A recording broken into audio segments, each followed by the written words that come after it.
Kijiji chetu cha Katera kimevamiwa na mtu anayeitwa Ita Sinsabe Mwashinyanga kupola ardhi yetu kwa kivuli cha Kanisa la Baptisti Tanzania kwa njia ya udanganyifu. Mheshimiwa mgeni rasmi aliyekuwa amepewa na Chifu Marafyale kwenye mabano kwa lugha ya Kinyakyusa wakati huo kuyatumia maeneo hayo hakuwa na sifa ya kuyamiliki kwa kuwa alikuwa raia wa kigeni. Moja lipo kitongoji cha Katera, kijiji cha Katera lina ukubwa wa ekari 216.36. Eneo la pili lipo kitongoji cha Mwambungula, kijiji cha Katera lina ukubwa wa ekari 86.7. Alikusudia huyo mgeni kujenga kiwanja cha ndege lakini alikataliwa. Mgeni huyo aliitwa Douglas Nepu. Kufuatana na kero za wananchi wa Katera kubaini kuwa hayupo kihalali, hivyo kuanzia sasa mheshimiwa tunayataka yarudi mikononi mwa serikali ya kijiji cha Katera kwa kuwa mtu huyo mpaka sasa amefunga barabara zetu, kuwatisha wananchi kwa bunduki na kuwapiga watoto wa shule kwa kuwa anajivunia amepola maeneo yetu. Wananchi hawajaridhishwa na vitendo hivyo vya unyanyasaji katika kijiji chetu, hivyo mpaka sasa kijiji kimekosa amani. Naitwa Flora William Wakilema kutoka Katera. Tunahuzunika sana kwa sababu na sisi ni mojawapo wa kuteseka na hawa watu. Mimi ninayeongea mbele yenu ni Msabato wala sio Baptisti wala nini. Mimi nilikuwa naomba tu kwamba tunaomba tu tusaidiwe kama jamii, kama wana Makwale. Wameanza kupigana wao ndani ya kanisa. Sisi wananchi wa Katera hatujaingilia hilo. Tulinyamaza toka mwaka 2018 walipoanza vita, tukajua ni ndani ya taasisi. Lakini ilipovuka baada ya kushindana kesi wao kwa wao, wameanza kugombania eneo. Kinachoniumiza sana zile njia zetu kongwe ambazo tumekulia sisi, ambazo tulikuwa yani mpaka sasa hivi sasa na mtu anayekuja kufunga mlango wako alafu ubaki ndani. Ndio sisi wanakatera tumefungia njia zote. Hakuna njia ya kwenda sokoni, hakuna njia ya watoto kwenda kusoma, hakuna njia ya kwenda kufanya biashara, maana si biashara zetu ziko huko. Hizo njia walizofunga ndio kipato chetu.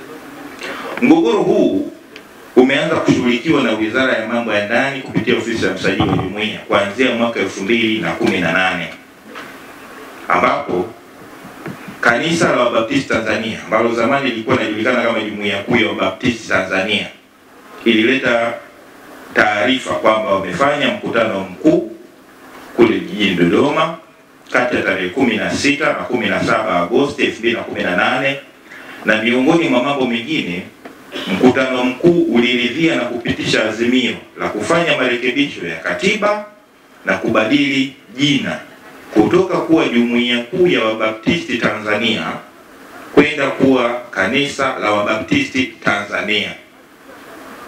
Na baada ya kuletwa kwa taarifa hiyo katika ofisi ya msajili, waliibuka baadhi ya wachungaji ambao hawakukubaliana na mabadiliko yale ya katiba na mabadiliko ya jina. Kwa hiyo wakaiomba ofisi ya msajili isishughulikie swala lile kwa sababu kuna kesi ilikuwa imefunguliwa katika mahakama ya hakimu mkazi kule Arusha.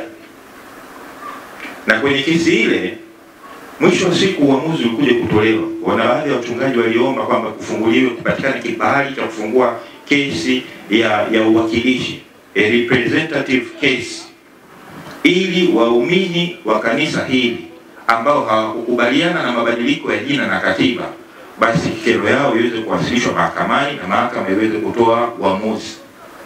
Kwa hiyo tangu 2018 ofisi ya msajili ilipopokea taarifa ya mabadiliko yale haikufanyia mabadiliko yoyote. Lakini mwaka 2019 mwezi Aprili, mahakama ya hakimu mkazi Arusha ilitoa uamuzi wa kuridhia kufunguliwa kwa shauri la uwakilishi ili wale waumini na wachungaji wa Jumuiya Kuu ya Wabaptisti Tanzania ambao kwa sasa inajulikana kama Kanisa la Wabaptisti Tanzania waweze kupeleka shauri lao mahakamani. Lakini tangu tarehe 17 Aprili 2019 hakukuwahi kufunguliwa shauri la kupinga mabadiliko yale, na hivyo mwezi Aprili tarehe 22 mwaka 2020 Wizara ya Mambo ya Ndani ya Nchi kupitia ofisi ya msajili wa jumuiya iliamua kuridhia mabadiliko yale ya katiba na jina la kanisa la Wabaptisti, kwa sababu hakukuwepo na shauri lililoko mahakamani ambalo linazuia serikali isiridhie mabadiliko yale ambayo yalikuwa yamefanyika kwa mujibu wa katiba ya Jumuiya Kuu ya Wabaptisti Tanzania ya mwaka 2009, ambayo yalifanyika kiuhalali kwa kuzingatia matakwa ya ibara 29 ya katiba hiyo ya Jumuiya Kuu ya Wabaptisti. Sasa baada ya kuridhia mabadiliko yale ya jina na katiba mwaka 2020 mwezi Aprili, baadaye tukaja tukatoa cheti cha usajili kinachoonesha majina mapya yaliyoridhiwa na serikali ambayo ni Kanisa la Wabaptisti Tanzania. Sasa hapa kuna sintofahamu ambayo imetengenezwa na upotoshaji kwamba kitendo cha serikali kuridhia mabadiliko ya katiba na mabadiliko ya jina ni kwamba kuna kanisa moja limefutwa na kanisa jingine limesajiliwa. Kisheria hiyo sio kweli. Kanisa bado ni hilo hilo moja ambalo awali lilikuwa linajulikana kama Jumuiya Kuu ya Wabaptisti Tanzania na hivi sasa linajulikana kama Kanisa la Wabaptisti Tanzania. Na ndio maana wote wanatumia namba ya usajili SA 5765. Lakini tathmini yetu sisi inaonyesha kwamba hawa wanaoendeleza migogoro, kilichopo nyuma ya pazia ni tamaa ya madaraka. Wetu sisi kama wilaya, Mheshimiwa Mkuu wa Mkoa, tulikutana na viongozi wa makanisa haya, lakini pia tumekutana na viongozi wa kata hii, na hatukuishia hapo, pia tukakutana na wazee maarufu wa kijiji hichi, akiwepo chifu, mtoto wa chifu ambaye aligawa maeneo haya kwenda kwenye jumuiya, na alituelezea jinsi ilivyokuwa. Lakini sasa kwa sababu ni kesi ambazo tayari ziko mahakamani, Mheshimiwa Mkuu wa Mkoa, utaratibu wake tunaujua. Nitoe maelekezo yafuatayo kuhusiana na jambo hili. Jambo la kwanza, huyo mtu ambaye anafunga barabara azifungue ndani ya masaa 48. Huwezi kufunga barabara na wakati watoto wanakwenda shule, watu wanakwenda kanisani, wanakwenda mashambani, na serikali ya Jamhuri ya Muungano wa Tanzania, kitu ambacho hakiwezekani. Labda hiyo serikali itakuwa serikali haiwajali wananchi wake. Kwa hivyo nimpe salamu huyo ambaye amefunga ndani ya masaa 48 afungue, na kamanda wa polisi wa wilaya asimamie jambo hilo kuhakikisha kwamba hizo barabara zinafunguliwa, na anafungua yeye mwenyewe kwa mikono yake.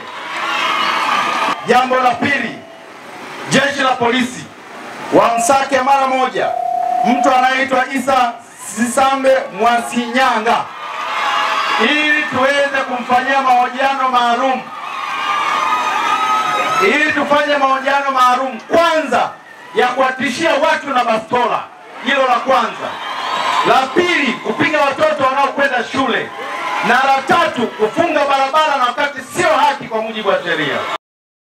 Mkuu wa chuo cha Kilimanjaro Institute of Technology and Management kilichopo Mwenge jijini Dar es Salaam chenye ithibati na usajili wa NACPAT namba REG/ANE/029 anapenda kuwatangazia nafasi za masomo kwa ngazi ya diploma na certificate kwa muhula wa masomo utakaoanza Oktoba 2025 katika kozi za IT, Hotel and Tourism Management, Front Office, Business Administration, Accountancy, Procurement and Supply. Chuo kimebobea katika ufundishaji kwa njia ya vitendo na kimeweza kutoa wanafunzi wenye weledi. Wengi wameajiriwa ama kujiajiri, na kwa wale ambao wameamua kuendelea na degree wameweza kujiunga na vyuo vikuu bora hapa nchini na nje ya nchi. Pia kuna kozi fupi za computer application, graphic and design, video production pamoja na CCTV camera. Kwa maelezo zaidi piga simu namba 0717816034 au 0754864361. KITM, elimu na ujuzi kwa uchumi imara.